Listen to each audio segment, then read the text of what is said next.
Okay, இன்னைக்கு என்ன class பார்க்க போறோம் அப்படின்னு பார்த்தீங்கன்னா, 7th சயின்ஸு செகண்ட் டேர்ம் சரிங்களா? செகண்ட் டேர்ம்ல இருக்கக்கூடிய கடைசி லெசன் 5வது லெசனு வகைப்பாட்டியலோட அடிப்படைகள் அப்படின்னு சொல்லி ஒரு டாபிக் கொடுத்துருக்காங்க. ஓகேங்களா? இது ஒன்றும் இல்லை, என்ன அப்படின்னா உயிரினங்களை வகைப்படுத்துவாங்க. சரிங்களா? எப்படிலாம் வகைப்படுத்துறாங்க அப்படின்றத பார்ப்போம்.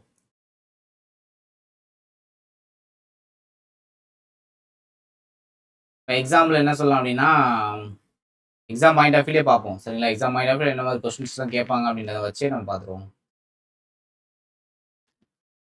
இப்போ உயிரியல் வகைப்பாட்டியல் அப்படின்னா என்னன்னு பார்த்தீங்கன்னா, தாவரங்கள் மற்றும் விலங்குகள் உயிரினங்களை அவற்றின் பொது பண்புகளின் அடிப்படையில் தொகுத்தல் உயிரியல் வகைப்பாட்டியல் அப்படின்னு சொல்றாங்க. ஓகேங்களா?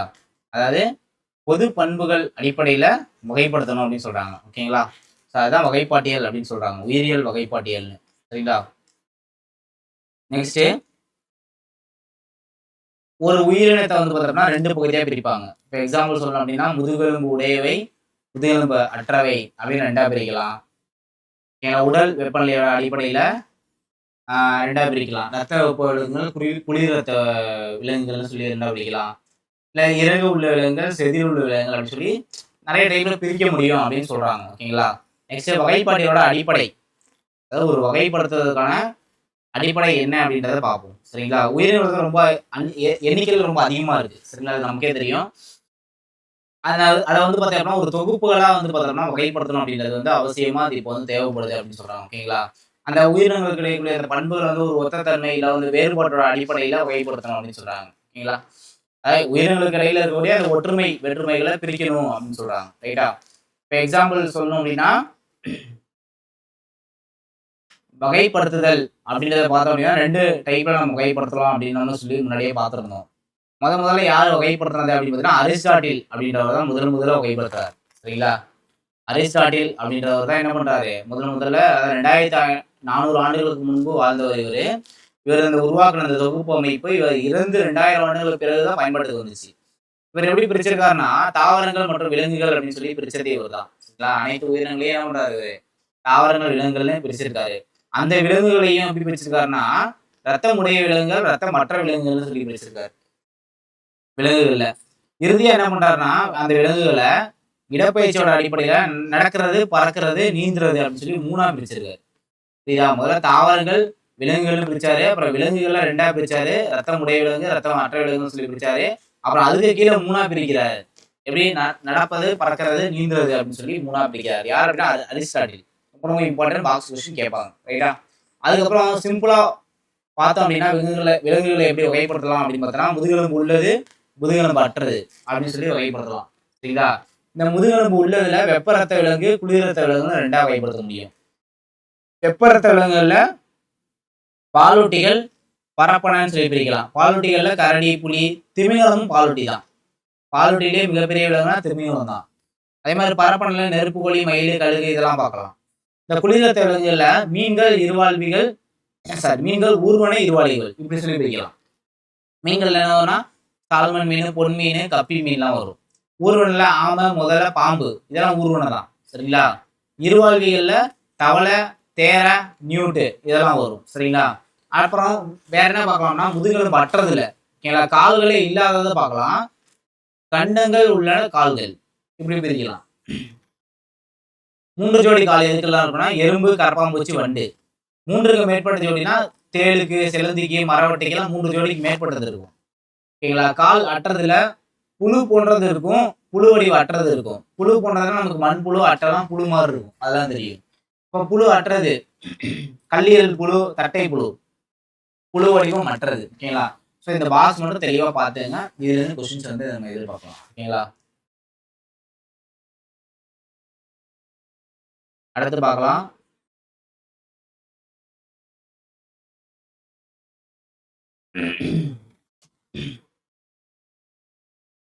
இப்ப பிரிவுகளோட அடிப்படை, ஓகேங்களா, பிரிவுகளோட ஒரு படிநிலை எப்படி இருக்கு அப்படின்றத பார்ப்போம். ஓகேங்களா?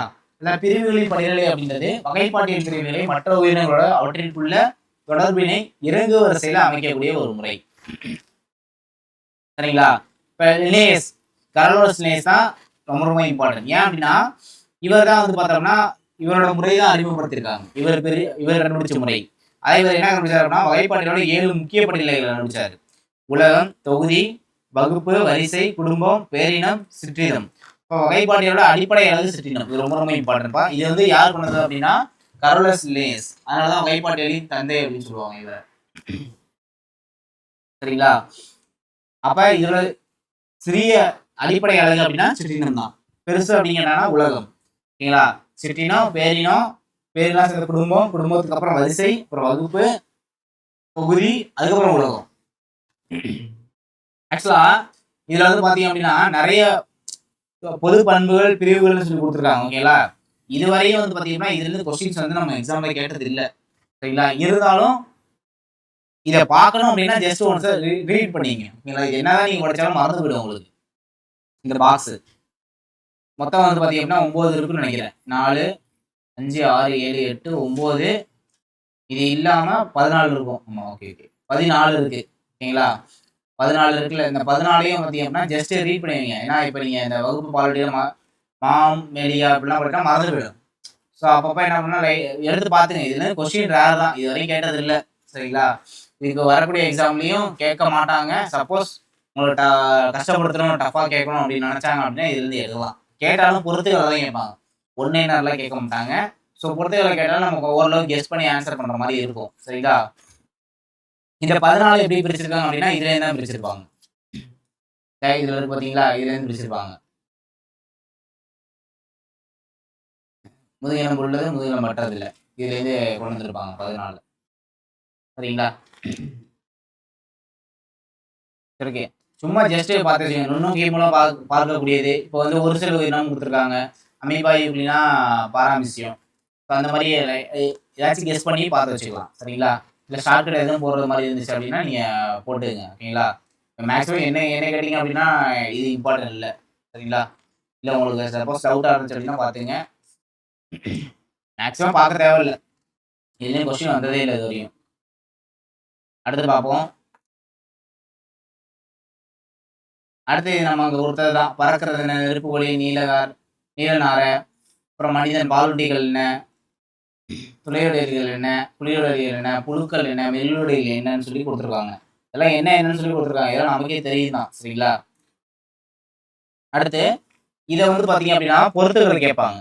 இப்போ துளையுடலிகள் அப்படின்னா துளை தாங்கிகள் இருக்கும். சரிங்களா? துளையுடலிகள்னா துளை தாங்கிகள் இருக்கும். புலியுடலிகள் அப்படின்னா இறைப்பையில குருதி புலி இருக்கும். சரிங்களா? தட்டை புழுக்களை பொறுத்தளவு சுடர் செல்கள் இருக்கும். உருளை புழுக்களை பொறுத்தளவு நூல் போன்ற புழுக்களா இருக்கும். சரிங்களா? வளைதசை புழுக்கள் அப்படின்னா உடல் வந்து கண்ணங்களா பிரிச்சிருப்பாங்க. அதான் வளைதசை புழுக்கள். கணுக்காலிகள் அப்படின்னா கால்கள் இணைப்புகளானது கணுக்காலிகள். வெள்ளுடலிகள் அப்படின்னா மென்மையான உடல் மற்றும் பாதுகாப்பு ஓடு.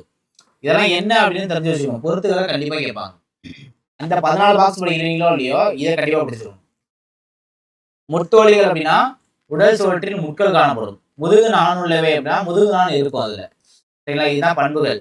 அதுக்கப்புறம் தாவரங்களோட வகைப்பாடுகள். சரிங்களா? தாவரங்களை பொதுவாக எடுத்துக்கிட்டோம்னா பூக்கும் தாவரம், பூவா தாவரம் 2ஆ பிரிக்கலாம். ஓகேங்களா? பூவா தாவரம் விதையை உருவாக்காது. சரிங்களா? ஆனா பூக்கும் தாவரம் விதையை உருவாக்கும். அதனாலதான் அதுக்கு பேர் பூக்கும் தாவரங்கள். சரிங்களா? பூவா தாவரோட உடலமைப்பு 3ஆ பிரிக்கலாம்ப்பா. இப்போ எக்ஸாம்பிள் சொல்லணும் அப்படின்னா ஆல்காக்கள், மாஸ்கள், பெரணிகள். சரிங்களா? இதை வந்து 3ஆ பிரிக்கலாம். ஒன்று வந்து பூக்கு தாவரம் பிரிச்சாங்க, இன்னொன்று வந்து பூவா தாவரம். பூவா தாவரத்துக்கு கீழே 3 வகை இருக்கு. ஆல்கா, மாஸ்கள், பெரணிகள். சரிங்களா? பூக்க தாவரங்கள் வந்து 2ஆ பிரிக்கலாம். ஏன்னா அதுக்கு வந்து கனியிருப்பு பொறுத்து 2ஆ பிரிப்பாங்க. இப்போ எக்ஸாம்பிள் ஜிம்னோஸ்பெர்ம், ஆஞ்சியோஸ்பெர்ம் அப்படின்னு 2ஆ பிரிப்பாங்க. ஓகேதா? புரியுதா? பூக்கு தாவரம்னா கீழே 2ஆ பிரிப்பாங்க. Gymnosperm, angiosperm. பூவா தாவரங்கள் 3 இருக்கு. ஆல்கா, மாஸ்கள், பெரணிகள். சரிங்களா? தாவரத்தை இப்படிதான் பிரிப்பாங்க. ஃபர்ஸ்ட் வந்து ஆல்காவை பத்தி பார்ப்போம். ஆல்கா அப்படின்றது தாவரத்தை பொறுத்தளவு நம்ம பார்த்தீங்கன்னா நீர்ல தான் இருக்கக்கூடியது ஆல்கா. ஆல்கா நம்மளோட பாசி. சரிங்களா? அதுதான் ஆல்கா. உடலானது ஒரு செல் அல்லது பல செல்களான நாரிலே கொண்டது. எக்ஸாம்பிள் மட்டும் பார்த்தீங்கன்னா காரம். ஆல்காக்கு எக்ஸாம்பிள் காரம். காராவை பொறுத்தளவு பார்த்தீங்கன்னா வேறு, தண்டு, இலை வேறுபாடற்று காணப்படும். இதோட உடலமைப்பை தாலஸ்ன்னு சொல்லுவோம். ஆல்கா பாசி இருக்குல்ல, பாசியோட உள்ள தாலஸ்ன்னு சொல்லுவோம். எக்ஸாம்பிள் வந்து காரம். இது மட்டும் நோட் பண்ணிங்க, வேற எதுவுமே வேணாம். ஓகேங்களா? ஆல்கா பத்தி பாசியை பத்தி நமக்கே தெரியும். ஒரு செல் உயிரினம் அது, நீர்ல வாழக்கூடியது. பல செல்லும் இருக்கு அப்படின்னு சொல்றாங்க. ஓகேங்களா? பல செல்லும் இருக்கு. எக்ஸாம்பிள் காரான்னு சொல்றாங்க. ஓகேங்களா? ஒரு சில உள்ள கிளாமிடா மோஸ் வரும். சரிங்களா? அடுத்து வந்து பார்த்தோம் அப்படின்னா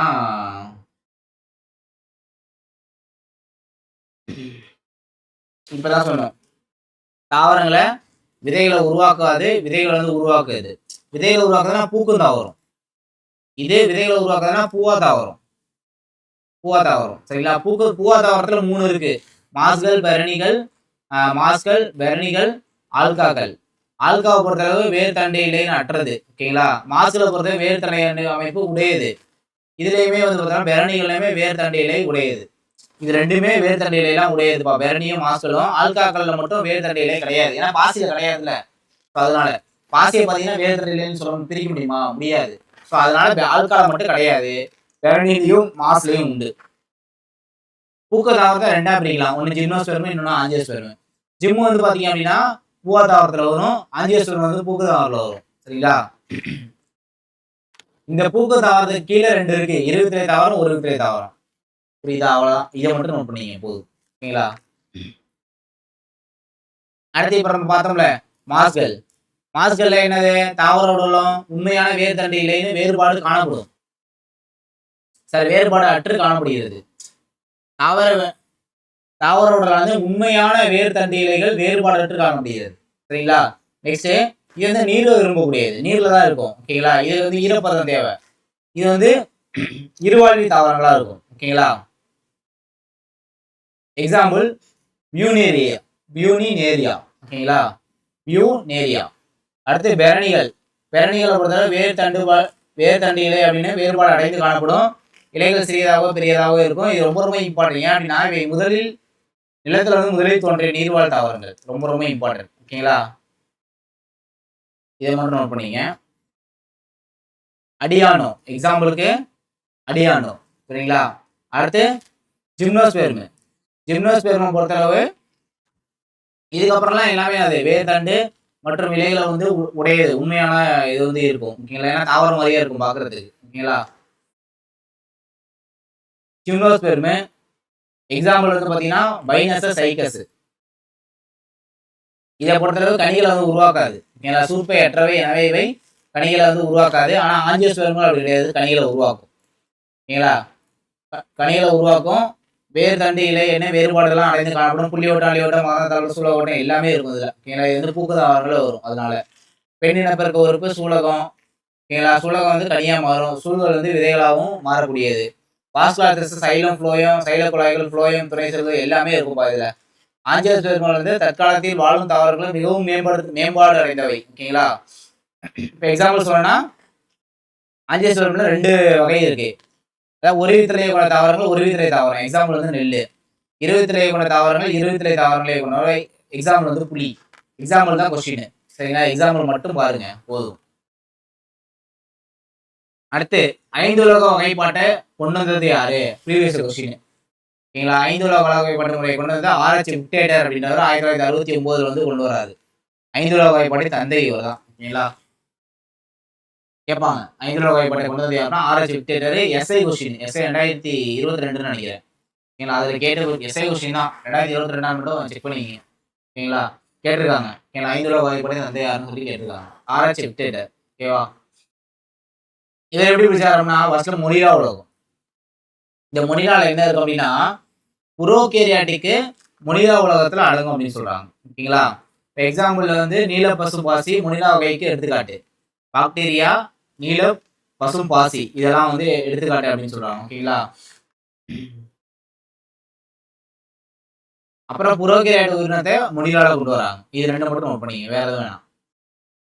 மொனிரால எது எதுல வரும் அதை மட்டும் நோட் பண்ணணும். சரிங்களா? எக்ஸாம்பிள் தான் இம்பார்ட்டன்ட். அடுத்து புரோட்டிஸ்டா உலகம். புரோட்டிஸ்டா உலகத்துல ஒரு செல் உயிரிகள் மற்றும் பல செல் யூகேரியாட்டுகளும் அடங்கும். ஒரு செல் உயிரி உள்ள வரும், பல செல் யூகேரியாட்டுகள் உள்ள வரும். ஓகேங்களா? இதுல 2 டைப் இருக்கு அப்படின்னு சொல்றாங்க. புரோட்டிஸ்டுகளை பொறுத்தவரை 2 முக்கிய குழுக்களா இருக்காங்க. தாவர வகையை பொறுத்தவரை ஒளிச்சேர்க்கை மூலம் உணவு தயாரிப்பது. ஓகேங்களா? இதை வந்து பாசின்னு சொல்லுவாங்க. ஓகேங்களா? பாசியில ஒரு செல் மற்றும் பல செல் வகைகளும் இருக்கு. விலங்கு வகை புரோட்டிஸ்டுகள் பெரும்பாலும் புரோட்டோசோவான்கள் சொல்லுவாங்க. அது தாவர வகையா இருந்துச்சு அப்படின்னா பாசிகள், விலங்கு வகையா இருந்தா புரோட்டோசோவான்கள் சொல்லுவாங்க. புரோட்டோசோவால வந்து முக்கியமானது அமீபா, பாராமிசியம். இதை மட்டும் நான் சொல்றது மட்டும் நோட் பண்ணுங்க. எக்ஸ்ட்ரா படிச்சீங்க அப்படின்னா மறந்து போயிடும். சரிங்களா? அதனால என்னென்ன கொடுக்குறோம் அதை மட்டும் பாருங்க, அதுவே போதும் எனாஃப் தான் சரிங்களா. ஏன்னா ஒரு எஸ்ஐக்கோ பிசிக்கோ என்ன தேவை அப்படின்றது நமக்கு நல்லா தெரியும் சரிங்களா. ஸோ அதை மட்டும் நம்ம பார்த்துக்குவோம். ஏன்னா என்ன படிச்சாலும் மறந்துடும். இதோட தாவர வகை புரொடிஸ்டிக் ஒளிச்சேர்க்கை மூலம் உணவு தயாரிப்பு இதெல்லாம் நீங்க படிச்சா திரும்ப பார்த்தா மறந்து போயிடும். திரும்ப பார்க்கலாம் மறந்து போயிடும். அதனால சொல்றேன், நான் சொல்றேன் மட்டும் இருப்பீங்க. மூணாவதா இது வருது, இந்த ஆறு தான் முக்கியம். மொனிரா, புரோட்டிஸ்டா, மூணாவது பூஞ்சை உலகம் சரிங்களா. நான் ஆசனம் ஒன்று கொடுத்துட்டு எது வந்து 5 வகைப்பட்ட வராது அப்படின்னு சொல்லி கேட்டுருவாங்க சரிங்களா. இப்போ பூஞ்சை உலகம், பூஞ்சை உலகம் அப்படின்றது பலசல் உயிரினங்களை கொண்டது ஓகேங்களா. யூகேரியட் செல் அமைப்பை கொண்டது. இது வந்து தனக்கு தேவையான உணவை வந்து உணவுப் பொருட்களின் மீது செரிமான நொதியை சுரந்து அவற்றை சரித்து உறிஞ்சுதல் மூலமா பெறுது ஓகேங்களா. பூஞ்சையை பொறுத்தவரை நமக்கு சாரணிகளாகவும் இருக்கும், சிதைப்பான்களாகவும் இருக்கும் ஓகேங்களா. எக்ஸாம்பிள் வந்து ஈஸ்ட் நோட் பண்ணிங்க, ரொம்ப ரொம்ப இம்பார்ட்டன்ட். ஈஸ்ட், நாய்க்குடை காளான்கள், மில்யூஸ்டு, அதுக்கப்புறம் மோல்டுகள். ஸோ இதெல்லாம் வந்து தேவை. இதெல்லாம் வந்து பூஞ்சை உலகத்தை சேர்ந்தது. எக்ஸாம்பிள் நோட் பண்ணணும். தாவர உலகம், தாவர உலகம் நெக்ஸ்ட்.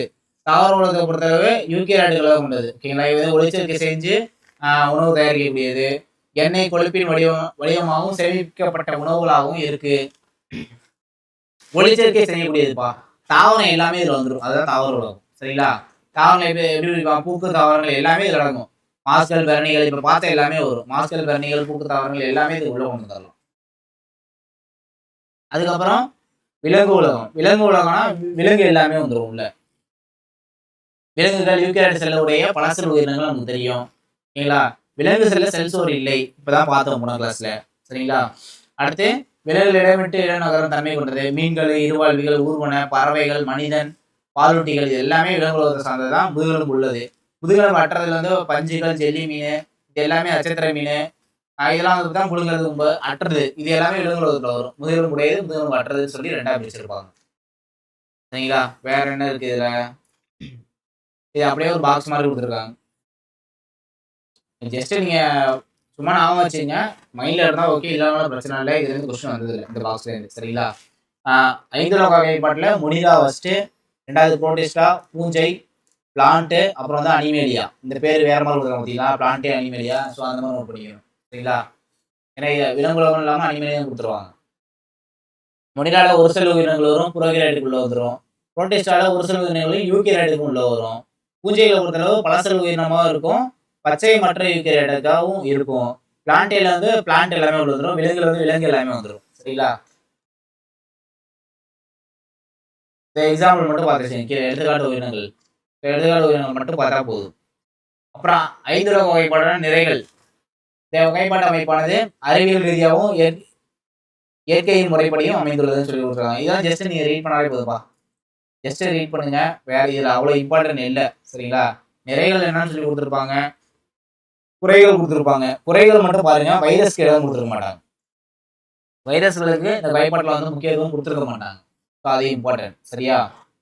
அடுத்து வேற என்ன அப்படின்னு பார்த்தீங்கன்னா, அடிமட்ட உயிரினங்களுக்கு உரிய முக்கியத்துவம் கொடுக்கல, அதுவும் இம்பார்ட்டன்ட் சரியா.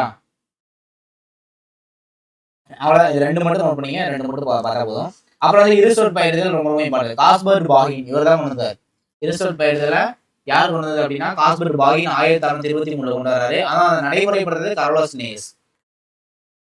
1753 கார்லோஸ் லின்னேயஸ் வகைப்படுத்தினாரு. அதனால இவருக்கு பேரு நவீன வகைப்பாட்டிலின் தந்தை. வகைப்பாட்டு தந்தைன்னு சொல்லியிருப்பேன், மாத்தீங்க நவீன வகைப்பாட்டிலின் தந்தை. இவர் யார் அப்படின்னா நவீன வகைப்பாட்டு தந்தை யாரு, கார்லோஸ் லின்னேயஸ். ஆனா இரு பெயர் முறை கொண்டு வந்தது காஸ்பர்ட் பாகின் தான் கொண்டு வந்தது. நடைமுறைப்படுத்தினது கார்லோஸ் லின்னேயஸ். ஒன்றும் இல்லை, இரு சொல் பெயரிடும் முறைனா பேரின பெயர் இருக்கும், சிற்றின பெயர் இருக்கும் ஓகேங்களா. ஃபர்ஸ்ட் பேரின பெயர் வரும், 2ஆவதா சிற்றின பெயர் வரும் ஓகேங்களா. பேரின பெயரோட முதல் எழுத்து பெரிய எழுத்துல இருக்கும், சிற்றின பெயரோட முதல் எழுத்து சிறிய எழுத்துல இருக்கும். இப்போ வெங்காயம் அப்படின்னு எடுத்துட்டீங்க அப்படின்னா அல்லியம் சட்டையும், அல்லியம் வந்து பேரின பெயர், சிற்றின பெயர் வந்து சட்டையும் ஓகேங்களா. ஒரு சொல் இரு சொல் பெயர் அப்படின்றது மாறாத ஒரு உலகளவியான பெயர் ஓகேங்களா. அறிவியல் அறிஞர்கள் புதிய உயிரினங்களை இனம் கண்டு அதனை குறிப்பிட்ட படிநிலைகள் வைப்பதற்கு இருசொல் முறையும் வகைப்படுத்தல் உதவுகிறது அப்படின்னு சொல்றாங்க ஓகேங்களா. இப்போ நம்ம வந்து வேர்ல்டு லெவலில் வந்து பயன்படுத்தக்கூடிய இந்த வார்த்தைகள் இது. மனிதன் அப்படின்னா ஹோமோ செப்பியன்ஸ். மனிதன் அப்படின்னா என்னது, ஹோமோ செப்பியன்ஸ். ஹோமோன்றது பேரினத்தை குறிக்கும், செப்பியன்ஸ் வந்து சிற்றினத்தை குறிக்கும் சரிங்களா. வெங்காயம்னா அல்லியம் சட்டையும். இந்த பாக்ஸ் இம்பார்ட்டன்ட்பா, கொஸ்டின் கேட்பாங்க. வெங்காயம் அல்லியம் சட்டையும். எலி அப்படின்னா ரேட்டஸ் ரேட்டஸ் ஓகேங்களா. எலி அப்படின்னா அது ரேட்டஸ் ரேட்னு சொல்லுவோம்ல, ரேட்டஸ் ரேட்டஸ். புறானா குழம்பா லிவியா, புறா குழம்பு வச்சிருவோம் அப்படின்னு கூட நான் வச்சுங்க. குழம்பா லிவியா, புறா குழம்பா அப்படின்னு கேட்போம். சரிங்களா. அடுத்து வேற என்ன அப்படின்னா, வெங்காயம் கூட பார்த்தீங்கன்னா அப்படின்னா பிரிச்சோன்னா சட்டையா இருக்கும், தோல் வந்துகிட்டே இருக்கும்ல, சட்டமெல்லாம் சட்டை போட்டு நான் வச்சுங்க. அப்போ அல்லியும் சட்டையும். சரிங்களா. புளிய மரம் வந்து டே மரிண்டஸ் இண்டிகா, டே மரிண்டஸ் இண்டிகா. இப்போ வயசானவங்க என்ன பண்ணுவாங்க அப்படின்னா டே ஃபுல்லாக வந்து பார்த்தீங்க அப்படின்னா புளிய மரத்துக்கு தான் வந்துருப்பாங்க இந்தியாவில். அதான் டே மரிண்டஸ் இண்டிகா. டே ஃபுல்லாக எங்கே இருக்காங்க, புளிய மரத்துக்கு தான் இருப்பாங்க அப்படின்னு வச்சுக்கோங்க.